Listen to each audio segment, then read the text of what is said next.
उज्जैन की एक गृहिणी ने अपने पति के साथ 13,000 फीट ऊंची पहाड़ियों पर -30 डिग्री में लगभग 5 दिन बिताए। महिलाओं के लिए ऐसा काम कर पाना कितना मुश्किल है, इसके बावजूद उज्जैन की सूरजनगर निवासी 38 वर्षीय टीना नाहर ने एडवेंचर राइड को पूरा कर न सिर्फ असाधारण अनुभव पाया, बल्कि ये साबित भी किया कि कठिन राह पार करने में महिलाएं भी किसी से पीछे नहीं है। पहली बार टीना ने ऐसी चुनौती स्वीकार की और उसे पूरा किया। आज तक महिलाओं को सभी ने घर में रोटियां बेलते हुए या घर के काम करते हुए देखा होगा, लेकिन उज्जैन की एक दंपत्ति ने लेह में समुद्र तट से करीब 13,000 फीट ऊंचाई की ट्रेक पर भारत की सबसे कठिन और चुनौती भरी ट्रेक में से एक मानी जाती है। इस ट्रेक के लिए शारीरिक ताकत के साथ ही व्यक्ति के मानसिक रूप से मजबूत होने की भी विशेष जरूरत होती है। यही कारण है कि कई लोग फिजिकली फिट होने के बाद भी आधे रास्ते से लौट आते हैं। इसके विपरीत शहर के 3 व उनके साथ भोपाल के एक युवक ने यह दुर्लभ ट्रेक पूरा किया और तिरंगा फहराया।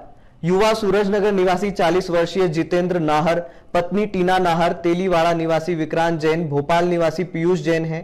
5 दिन में इन युवाओं ने लेह के चादर ट्रेक को पूरा किया। 13,000 फीट से भी अधिक ऊंचाई पर स्थित ट्रेक को आखिरी पॉइंट पर देश की शान तिरंगा फहराया। चुनौती भरे एडवेंचर राइड को पूरा कर दंपत्ति काफी खुश नजर आए। जितेंद्र नाहर ने बताया कि वे 19 जनवरी को लेह पहुंचे थे। 3 दिन तक वहां रहे ताकि आराम के साथ ही शरीर वहां के माहौल में ढल जाए। इसके बाद मेडिकल हुआ जिसमें सभी फिट पाए गए। 15 लोगों के एक ग्रुप के साथ 22 जनवरी को उनका सफर शुरू हुआ। इस दौरान उन्होंने दोपहर में कभी -12 डिग्री से अधिक तापमान नहीं मिला।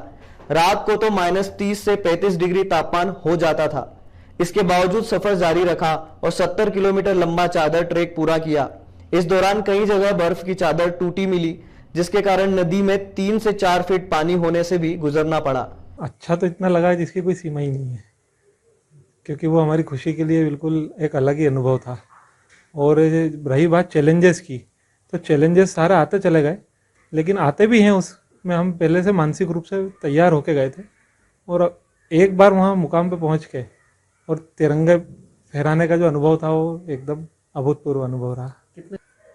सपना तो हम यही लेके गए थे कि हम जिस स्थान के लिए जा रहे हैं वहाँ तक पहुँच पाए, क्योंकि हर व्यक्ति वहाँ तक पहुँच नहीं पाता है।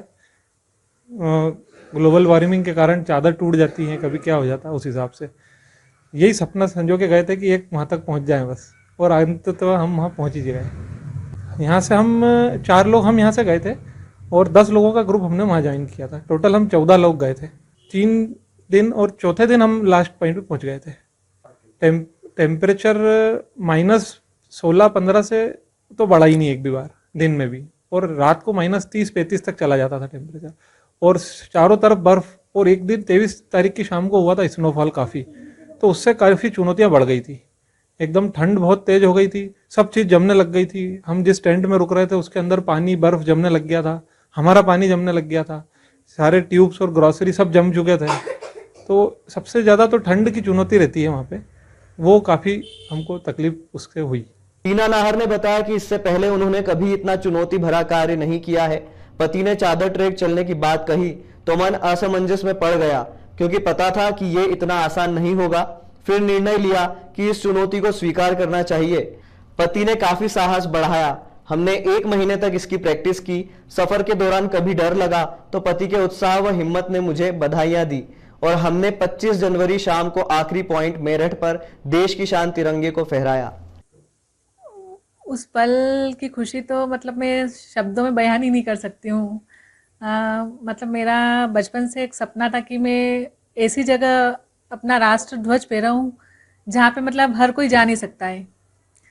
तो मैंने ऐसे बहुत सारे वीडियोस देखे थे जिसमें मतलब महिलाएं राष्ट्र ध्वज फहराती है जहाँ जैसे हर कोई महिला ही नहीं जा सकती है। तो मैंने भी मन में ठान लिया था कि मैं भी लद्दाख जो चादर ट्रैक होती है वहाँ नेरक जो लास्ट पॉइंट है वहाँ जाकर अपना तिरंगा फहराऊँ। और काफ़ी समय से मेरी ये इच्छा थी, जो मेरे पति के साथ मुझे पूरी करने का मौका मिला।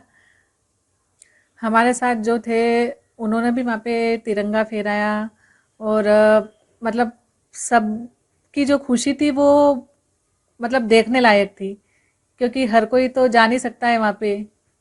और हम जब वहाँ पहुँचे तो मतलब मुझे तो इतनी खुशी हुई कि मैं बता नहीं सकती हूँ।